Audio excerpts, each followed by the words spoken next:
Bonjour et merci de nous rejoindre pour ce point d'actualité sur la Chambre. Et ce point, on va le faire avec mes trois invités. Bertrand Lefebvre. Bertrand, bonjour. Bonjour Bogdan. Vous allez bien? Très bien. Géraldine Métifeux, bonjour. Bonjour Bogdan, très bien. Et le président Benoît Lombard. Benoît, bonjour. Bonjour Bogdan. Deux mots sur la réglementation. Deux mots, je vais essayer d'être rapide, même si je suis relativement dissert sur le sujet. Oui. MIF 2, en commençant par là, qui relève des titres financiers, des portefeuilles titres.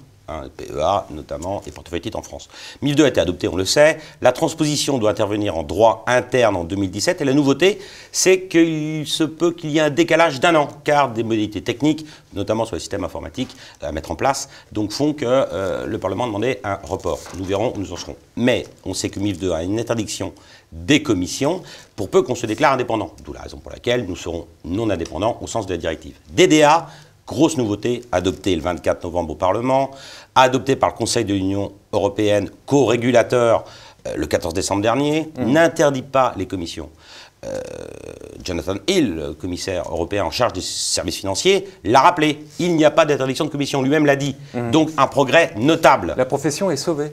La profession est sauvée. Non, c'est pas fait peur. Non, on a eu raison de se faire peur. On avait des bonnes raisons de se faire peur. Et là, je dois dire, il faut l'affirmer, que la Chambre a œuvré.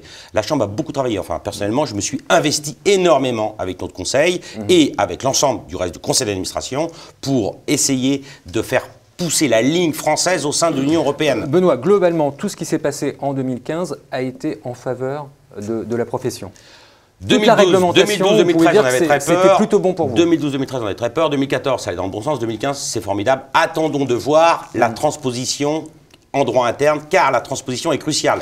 Et en la matière, on a eu rendez-vous avec la CPR 2 jours après le vote. On est tranquille jusqu'en 2018, la si je DDR. vous entends.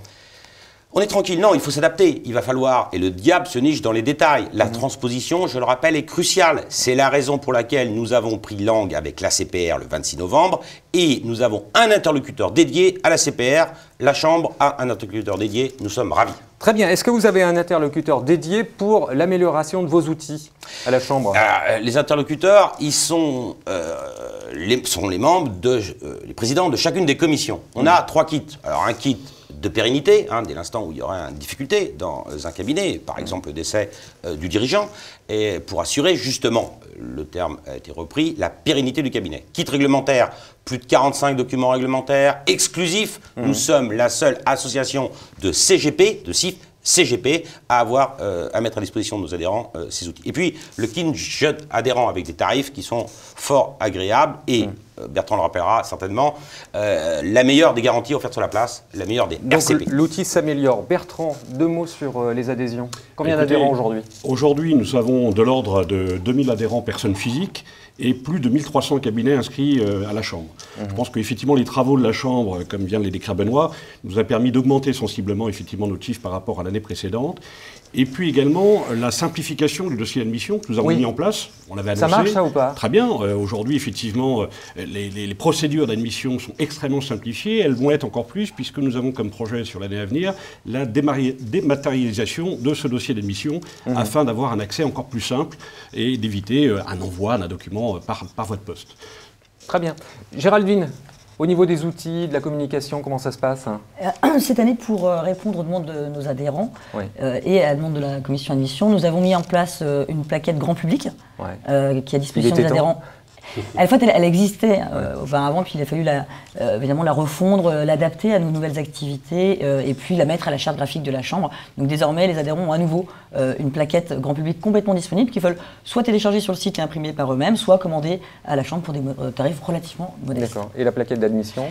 Ça, c'est vraiment la plaquette recrutement qu'on avait lancée à Patrimonia, si vous vous souvenez, qui nous permet de présenter tous les atouts de la Chambre, de sorte à pouvoir attirer des nouveaux membres de qualité au sein de la Chambre et pourquoi pas demain des repreneurs de nos cabinets à nous.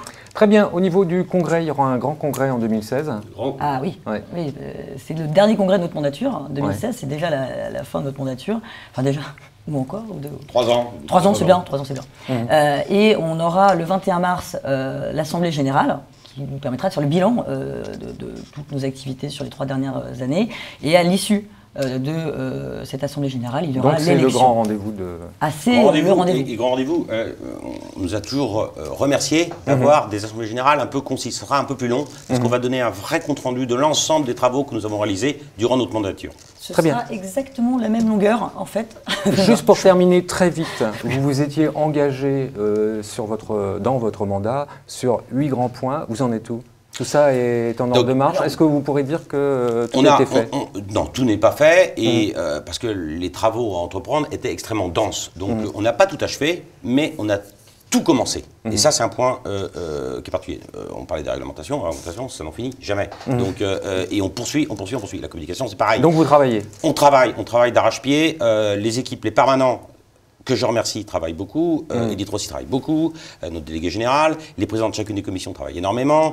Et les deux vice-présidents et moi-même, on y consacre un temps trop important au regard de ce que nous disent nos associés. Mais ça, c'est un autre problème. Ça va dans le bon sens. Ce sera le mot de la fin parce que l'heure tourne. Oui, Géraldine, très vite. Juste pour rappeler que cette année, le congrès aura lieu au Palais des Congrès. Donc, s'il vous plaît, les adhérents, n'allez pas au CNIT. Cette année, ce sera le Palais des Congrès. Pour en parler. Et juste un dernier mot quand même, pour souhaiter à tous les adhérents et à tout notre écosystème une excellente année 2016. Et en étant certain que 2016 va nous apporter encore plus de bonheur que 2015 dans notre activité. Benoît, merci beaucoup. Géraldine, merci beaucoup. Bertrand, merci à vous aussi.